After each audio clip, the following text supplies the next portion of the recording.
Hi everyone, I am Lone Ref of the Apocalypse, and today I thought I'd talk about the Roll-Line Helium wheel.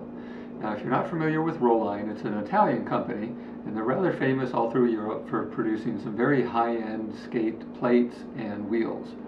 Now this one is a little different than many US wheels in a number of different ways. First off, it's 83A.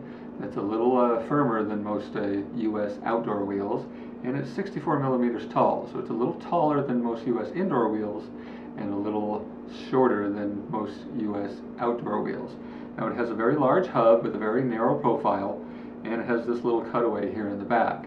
The reason for this is if you're not used to a narrow, slim wheel, and you may not like it because of the small footprint, this little cutaway allows it to sit out a little farther in a little bit more of a normal footprint that you might be used to.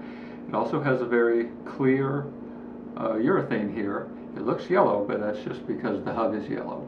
Now it also has a very firm hub. Now normally I recommend aluminum hubs, especially for your heavier skaters, but this plastic is so firm it behaves a lot like an aluminum hub, but at nowhere near the weight.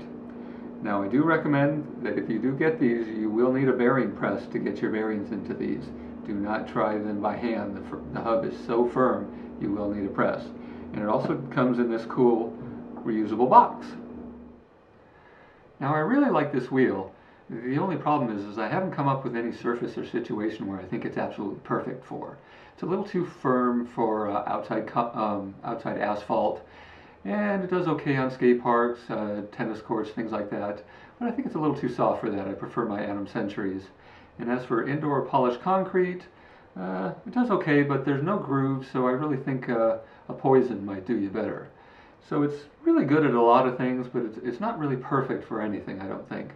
But if you're one of those people that you want to skate around on your back patio, you want to go to the park and skate around tennis courts and smooth concrete, things like that, and then you want to go to derby practice, and you don't want to change your wheels in between, this might be perfect for you, especially if you're a blocker and not a jammer. But if you're like me and you want the perfect wheel for every situation, then you might want to pass this by, especially since they're a little pricey. They're about 80 bucks here in the US. Well, I hope that helps. Please share and subscribe, and if you're in Southern California, look me up, SoCalSkatingReviews.com.